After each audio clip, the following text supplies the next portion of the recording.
Səhər durursan, telefona baxırsan, yorğun oyanırsan, amma iş səni çağırır və istəsən də, istəməsən də qalxmalı olursan. Hələ tam ayılmamış instinktiv olaraq əlini telefona atırsan, mesajlara, bildirişlərə, sosial mediaya göz gəzdirirsən. Başqalarının parıltılı, sanki heç bir problemi yoxmuş kimi görünən mükəmməl həyatlarını izlədikcə içində gizli bir paxıllıq baş qaldırır. Sonra xəbərlərə keçirsən. Korrupsiya, qalmaqallar, ədalətsizlik. Bu mənzərə səni qıcıqlandırsa da dərhal özünü qoruma mexanizmini işə salırsan.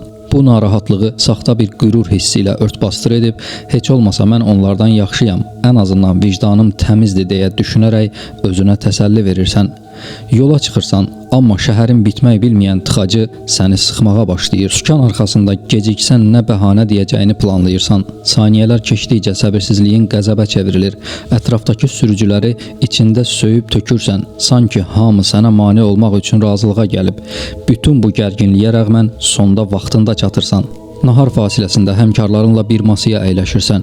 Mövzu yenə eynidir. Maaşın azlığı, varlıların azgözlüyü, əlçatmaz görünən böyük evlər, dəbdəbəli tətillər və yeni texnologiyalar. Söhbət fırlanıb qeybətə gəlir. Sən deyilənlərlə tam razı olmasan da, kütlədən təcrid olunmamaq və o mühitə uyğunlaşmaq üçün sən də bu daxili boşluqdan doğan tənqidlərə qoşulursan. İş masana qaydanda o həmkarını görürsən. Səndə həmişə gizli bir rəqabət hissi oyadan o adamı. O səndən daha yaraşıqlı, daha populyar görünür və sən daha çox can qoyduğunu düşünsən də, o səndən daha çox qazanır. Bir kəlmə kəsmək istəyirsən, amma o ya səni görməzdən gəlir, ya da qısa bir cavabla uzaqlaşır. Bu vecsizlik səni daha da kiçilmiş hiss etdirir.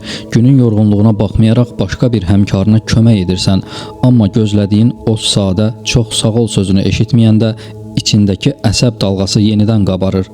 İşdən çıxıb zehnini dağıtmaq üçün idmana yollanırsan. Orada gözəl bir qadın görürsən və düşüncələrin dərhal şəhvətinəsirinə çevrilir. Həmin an o insan sənin üçün bütün mənəvi dəyərlərindən sıyrılır. Onu bir şəxsiyyət kimi deyil, sadəcə bir arzu obyekti kimi, vizual bir həzz vasitəsi kimi görməyə başlayırsan. O sənə baxanda üzünü tez çevirirsən, sanki düşüncələrini oxuya bilərmiş kimi utanırsan. Evə gedərkən yolda rastlaşdığın evsiz bir adama pul verirsən, amma təşəkkür etməyəndə peşman olursan. Sonra bir qonşunu salamlayırsan, o isə cavab vermir. Niyə əsəbləşdiyini anlamırsan. Evə çatanda tamamilə tükənmiş olursan. Evdə kimsənin sadə bir sözü səni qəzəbləndirir və özünü otağa qapatmazdan əvvəl partlayırsan. Başqalarının həyatının daha asan olduğunu düşünərək paxıllıq edirsən, amma eyni zamanda özünü bəzi cəhətlərdə onlardan üstün sayırsan. Stres və acılıq səni idarə edir və arıqlamaq istəsən də çox zərərli yemək yeyirsən. Özünü inkişaf kitabına baxırsan, amma serial izləmək və oyun oynamaq istəyin qalib gəlir. Gecə düşəndə gün ərzindəki şəhvətli düşüncələr geri qayıdır və onlara təslim olursan. Dərhal utanma və günahkarlıq hissi gəlir. Gününü boşa keçirdiyin üçün özünə qəzəblənirsən və tez-tez özünə necə zərər verdiyini anlayıb kədərlənirsən. Niyə mehriban, səbirli və çalışqan ola bilmədiyini düşünürsən və paxıllıq, qəzəb və tənbəlliyə uduzursan. Etmək istədiyimi etmirəm, nifrət etdiyimi edirəm fikri yadına düşür. Sabah daha yaxşı olmağa qərar verirsən və yuxuya gedirsən. Amma yenə yorğun oyanırsan və dövr təkrarlanır. Bugünə qədər sizi əsəbləşdirən hər kəsin günahkar olduğunu düşünürdünüz, eləmi? O tıxacıdakı sürücünün, sizə təşəkkür etməyən evsizin, salamınızı almayan qonşunun və ya sizdən çox qazanan o həmkarınızın. Yanılırsınız.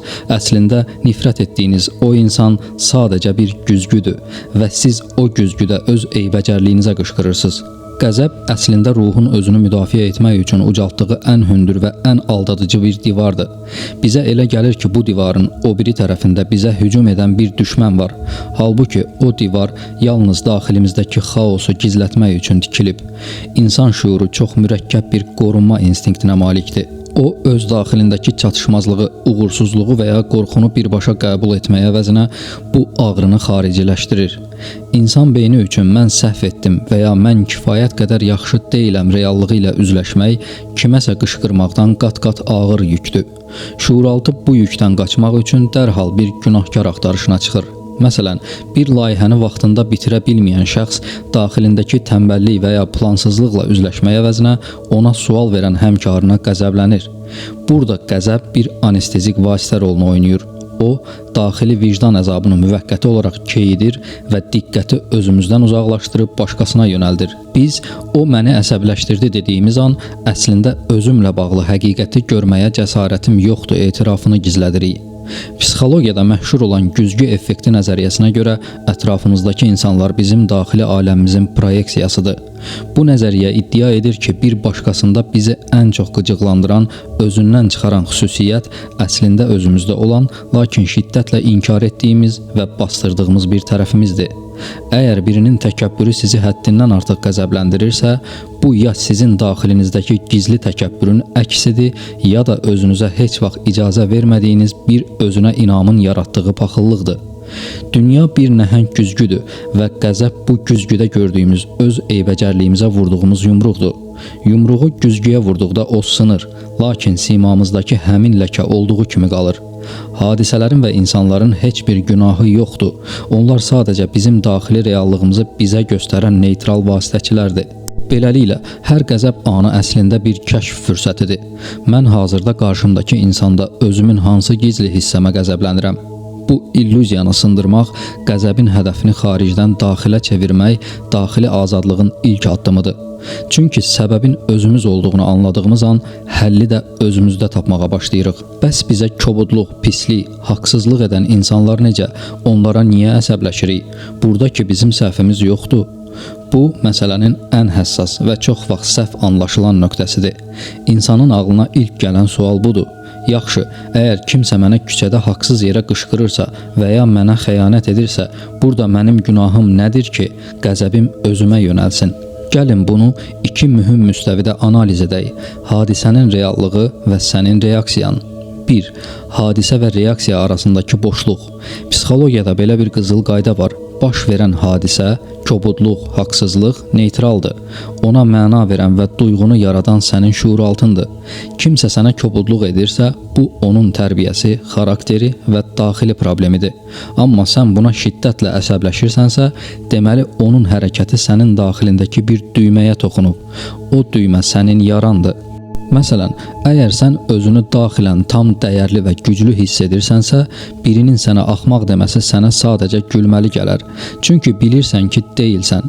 Amma əgər daxilində azca da olsa, görəsən mən yetərsizəmmi şübhəsi varsa, o kobudluq sənin daxili yaranı qanadır və sən həmin adama deyil, əslində öz yarana, öz zəifliyinə qəzəblənirsən. Bəzən biz başqasının haqsızlığına ona görə qəzəblənirik ki, vaxtında ona dur deyə bilməmişik. İnsan özünə qəzəblənir ki, mən niyə imkan verdim ki, o mənə belə desin? Niyə mən hər kəsə bu qədər yaxşılıq etdim, onlar isə mənə belə cavab verdi? Buradakı qəzəb qarşı tərəfə deyil, sənin özünün xeyir deyə bilməməyinə, öz sərhədlərini qoruya bilməməyinə olan qəzəbdir. Şuuraltı deyir, sən özünü qoruya bilmədin, sən özünə qarşı haqsızlıq etdin. Filosof Mark Avreli deyirdi, səni incidən hadisə deyil, o hadisə haqqındakı düşüncəndir və sən bu düşüncəni hər an silib ata bilərsən. Kimsə sənə pislik edəndə ona qəzəblənmək əslində öz daxili sakitliyinin açarını həmin adama hədiyyə etməkdir. Sən deyirsən, sənin hərəkətin o qədər güclüdür ki, sən mənim əhvalımı idarə edə bilərsən. İnsan şuuraltı olaraq özünə qəzəblənir ki, niyə mən bu qədər zəifəm ki, kənar birinin sözü məni bu qədər dərindən sarsıdır. Bəs bu məsələnin həlli nədir? Burada söhbət günahkar axtarmaqdan getmir, söhbət məsuliyyətdən gedir. Hərəkət, kobudluq onun məsuliyyətidir. Reaksiya, qəzəb və sarsıntı sənin məsuliyyətindir. Əgər sən qəzəblənirsənsə, deməli o hadisə sənin daxilindəki hansısa həll olunmamış problemi, dəyərsizlik hissini, qorxunu, sərhəd problemini üzə çıxarıb. O insan sadəcə bir poçtalyondur, sənə daxilindən gələn bir məktubu gətirib. Sən poçtalyonu döyə bilərsən, amma məktubdakı yazı, yəni sənin daxili problemin dəyişməyəcək. Gündəlik həyatımızda baş verən və adi hesab etdiyimiz qəzəb anları əslində şuuraltımızın ən səmimi etiraflarıdır. Biz çox vaxt bu anları xarici faktorlarda, tıxacda, vaxtın azlığında, insanların məsuliyyətsizliyində axtarırıq. Lakin mikroskop altında baxdıqda görürük ki, qəzəb predmeti olan hadisə sadəcə bir tetikləyicidir. Gəlin bir neçə tipik vəziyyəti psixoloji baxımdan analiz edək. A. Tıxacda qəzəblənən sürücü. Zaman və idarə etmə illüziyası. Tıxacda qədərindən artıq qəzəblənən, sükanı yumruqlayan və ya digər sürücüləri təhqir edən insanı təsəvvür edək. Zahirən o, tıxaca və ya digərinin səhv manevrinə qəzəblənir. Daxili reallıq isə belədir. Bu insan əslində öz çarəsizliyinə və planlaya bilməməsinə qəzəblənir. O bəlkə də evdən 10 dəqiqə gec çıxdığı üçün özünü daxilən günahlandırır. Lakin bu günahı daşımaq ağır gəldiyi üçün onu yol xidmətinə və ya bacarıqsız sürücülərə transfer edir. Psixoloji əsas isə budur. Burada qəzəb insanın öz həyatı üzərindəki nəzarəti itirmə qorxusunun bir təzahürüdür. Mən heç nəyi idarə edə bilmirəm reallığı o qədər ağırdır ki, beyin bunu onlar sürməyi bacarmır illüziyası ilə əvəzləyir. B. Kobud satıcı və ya ofisiant, dəyərsizlik yarası.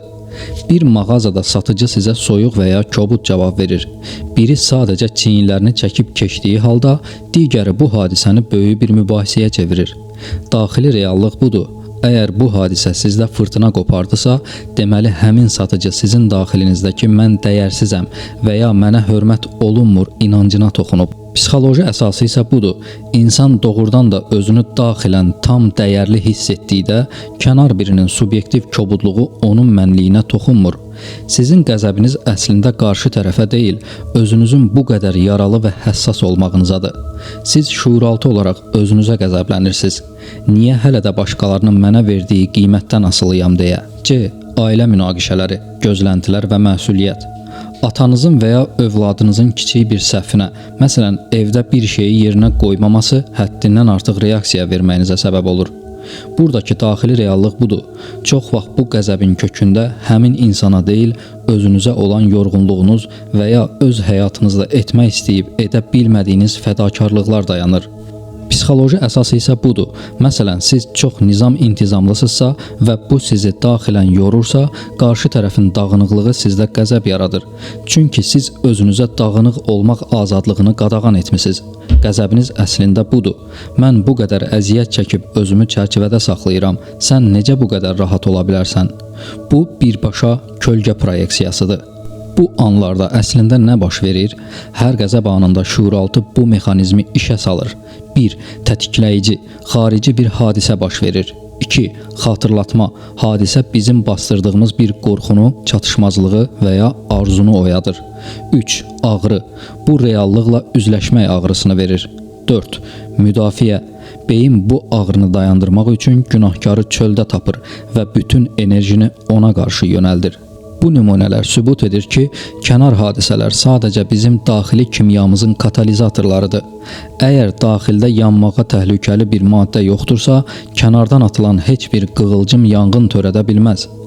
Qəzəbin daxili mənbəli olması sadəcə fəlsəfi bir iddia deyil, həm də neyropsixologiya və sosial psixologiya tərəfindən sınaqdan keçirilmiş bir reallıqdır. Elm sübut edir ki, biz xarici hadisəyə deyil, beynimizin o hadisəni emal etmə formasına reaksiya veririk. Psixoloq Leon Festinger tərəfindən irəli sürülən idrak uyğunsuzluğu nəzəriyyəsi bu mövzunu elmi şəkildə izah edir. İnsan beyni eyni anda iki ziddiyyətli inancı daşıya bilmir. Məsələn, əgər mən yaxşı və diqqətli biriyəm inancına sahibəmsə, lakin birini incitmişəmsə, beynimdə gərginlik yaranır. Araşdırmalar göstərir ki, insan belə vəziyyətlərdə öz səhvini qəbul etməyə əvəzinə qarşı tərəfi günahkar elan edərək qəzəblənməyə başlayır. O buna layiq idi və ya o məni məcbur etdi deyərək qəzəb vasitəsilə daxili ziddiyyəti aradan qaldırır. Yəni qəzəb beynin öz daxili səhvini örtbasdır etmək üçün istifadə etdiyi elmi bir qalxandır. Psixologiyada aparılan maraqlı bir sınaqda iştirakçılara əvvəlcə fiziki yorğunluq və ya kiçik uğursuzluqlar yaşadılır. Məsələn, həlli mümkün olmayan tapşırıqlar verilir. Daha sonra bu insanlar tamamilə əlaqəsiz, neytral bir mühitə salınır və orada kiminsə kiçik bir səhvi ilə qarşılaşırlar.